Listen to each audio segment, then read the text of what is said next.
Hi, I'm Charmaine. Welcome to the Love of Self podcast, where we delve into the emotional aspects of finding love for self. Today's topic is emotional muscle. People who are athletic tend to need to develop endurance and discipline in order to gain a certain strength to do an athletic duty. They need the physical longevity to be able to endure the hardships of their athletic ability. And while with most athletic people, the work is still very hard, but their ability that they've been able to develop over time in order to continue on with the hard work, they have created a development of strength and endurance ability to withstand hardship for a longer period of time.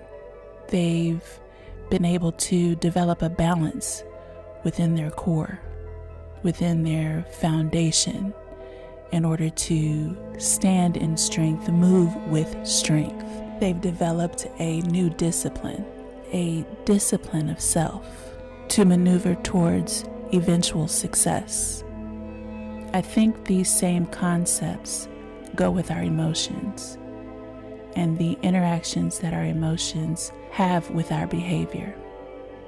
I think emotional muscle also takes the endurance of development by being able to balance our emotions through our understanding of ourselves and others, and also developing a knowledge of the feelings that our emotions create and how we go about processing those feelings, as well as acting within those feelings.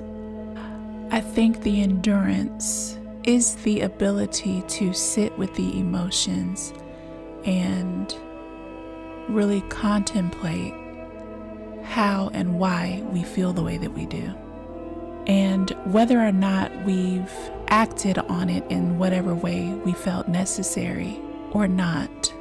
If this is post or pre-action, the endurance of feeling and allowing ourselves to understand what those feelings really mean and how they develop our mindset to act in certain ways may be how we develop an emotional strength.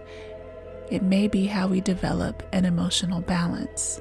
When we're able to consider all things through the development of the emotion, as well as the action that our emotions carry out, and determining what's necessary from us, as well as what's necessary from others who help create the stir-up of emotions within us.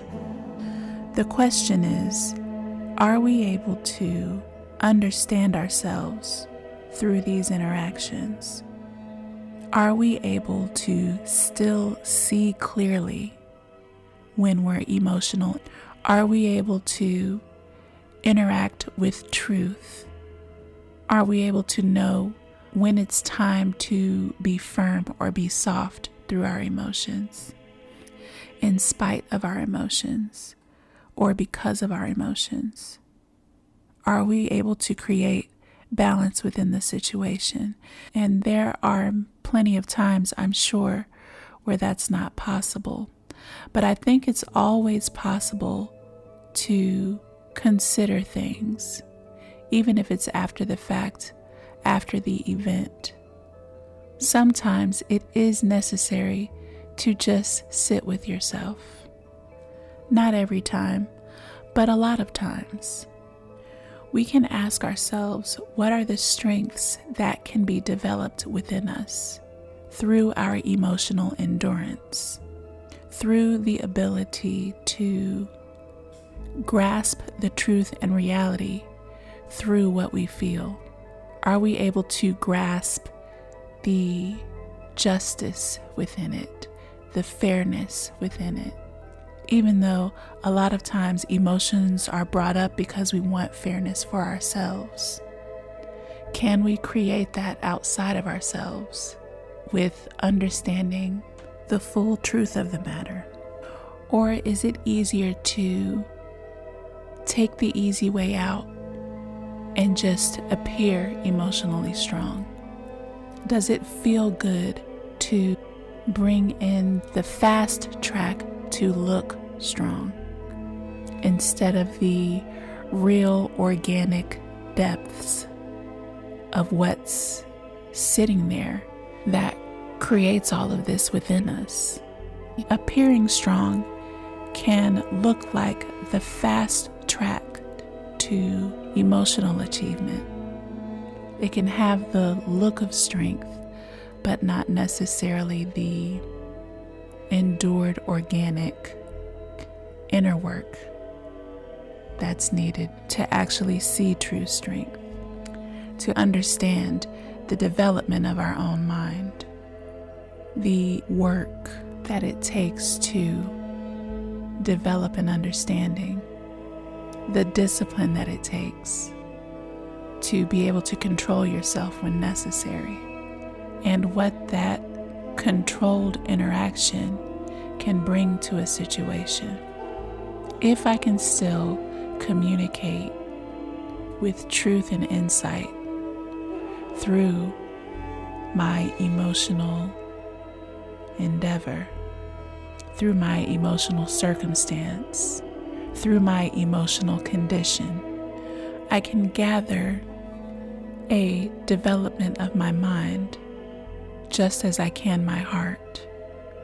I can still fight for myself without it getting out of hand. When I develop a true knowledge of what's really going on in the space that's stirring up the emotional urges, but still having the inner endurance to consider what is truly justified, a truly justified way to handle the circumstance. If we can stop and listen without the need to overpower due to our fears, if I can still come to an understanding of somehow creating peace through tumultuous situations, then maybe I've begun to create a development of strength, an emotional muscle that carries true endurance, that gives me true emotional stability, that helps me understand myself as well as the world outside of me. It helps me gather the reality of whatever situation I'm in, even though things seem crazy. It helps me to listen. It helps me to balance. It helps me to see clearly. It helps me to know what's needed, what's valued within the strength that we all depend on. I'd like to thank you for taking these few moments to listen to what I have to say. I greatly, greatly appreciate you.